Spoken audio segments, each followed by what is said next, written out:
Welcome again to The Inside. This is Brian Weatherden at guaranteedincomeforlife.ca and the author of A Lifetime of Wealth and How Not to Lose It. And we are at mistake number 8 that you do not want to make in your investment and financial planning. And this mistake is lack of a financial plan and missing life horizons. Missing the approach of planning for the different horizons in your future, because all of life is not the same. I think you already know that. So obviously, I think we're going to agree. It would be silly to not have a financial plan. And yet, maybe even most people who invest have never received a financial plan. I mean, people have money invested at all kinds of different financial institutions. They get investment statements. In fact, I don't know of any financial institution that isn't prepared somehow to take a deposit of some sort along the way. But which ones actually create a written financial plan for you? That is crucial. Is it a hard book that is published for you? Is it a floppy cover? It doesn't matter. Is it a PDF on your computer? But does it say certified financial plan for Mr. and Mrs. or for you? I mean, your name on it. I even like to put your picture on it because nobody else has a financial plan with your picture on it. They better not. But if this is a certified financial plan for your life and your estate planning, then you know this is yours. It's a financial plan for you. It's written and it covers your values, your dreams, your life, the role of money in your life, your investment policies and strategies, and the entire role of your money through the future horizons and periods of life. And that's where I get into life horizons. If you Google the term life horizons, I don't think you're going to find too much, not at least at the date that I'm doing this recording. But I hope it does turn up sometime soon. Google that. Create a little bit of buzz around life horizons.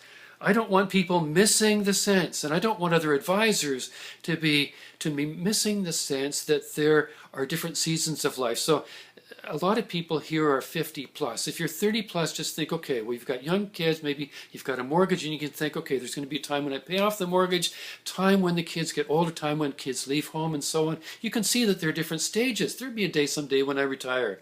But think now, possibly you're 55, you're 65, you're 70 even, or plus. Take somebody who's, let's say they're 62 and they're going to retire. They're going to sell their business.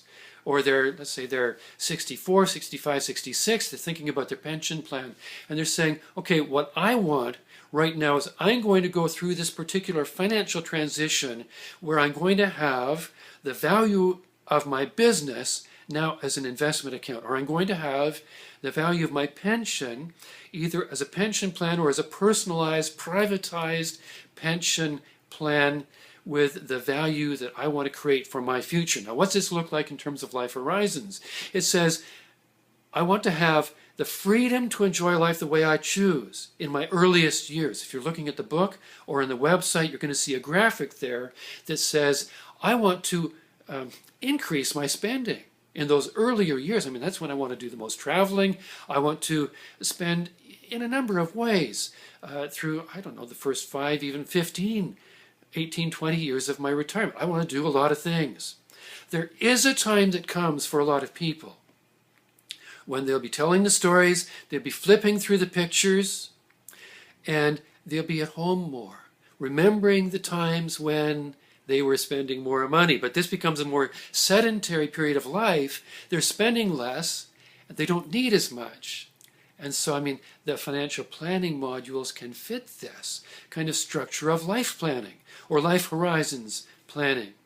And a later point of life comes for most people, or certainly a lot of people, when we become older, we become frail. We don't know whether it happened. I had a cousin who had a stroke when he was 52, but I mean, hopefully this happens in our later 70s, later 80s, or after 95, and maybe when we're 100 plus. Some time comes when we are not as strong as we used to be. We're not traveling as much.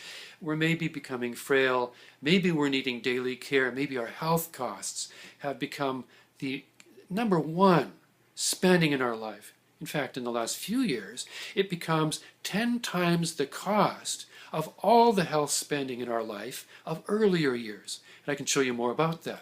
But what I'm saying here is don't sit in an advisor's office, or don't be an advisor who says, here's a plot that says the world is going to operate at 4% indexing for life. That's simply not true. Inflation changes. Core inflation and health inflation are very different than that. And how investments work. You might make 18% one year, be down 12% another year, depending on your investment horizon, your investment personality. Maybe you're going to average 5 or 6 or 7 or maybe 8% per year. I mean, that's a conversation to have with the advisor whom you trust, who is serving you, whether that's me or another person, and say, well, what I really see is life is a sequence of stages. I'm moving into retirement. I want to do this in my earlier years. I get that I'll spend less at some point. I also understand someday I might need more resources later. Am I going to source that through long-term care insurance for final needs? Am I going to source it through designating some of my investments for that purpose? How am I going to devise the money that I need for that later period of life? Now, this is Brian Weatherden from GuaranteedIncomeForLife.ca, also the author of the book, A Lifetime of Wealth and How Not to Lose It. I hope you're sharing this with your friends, at least sharing a link with them so that they can benefit from this. Do tell me how this is impacting you, and I look forward to hearing you. Thank you so much. Have an awesome day.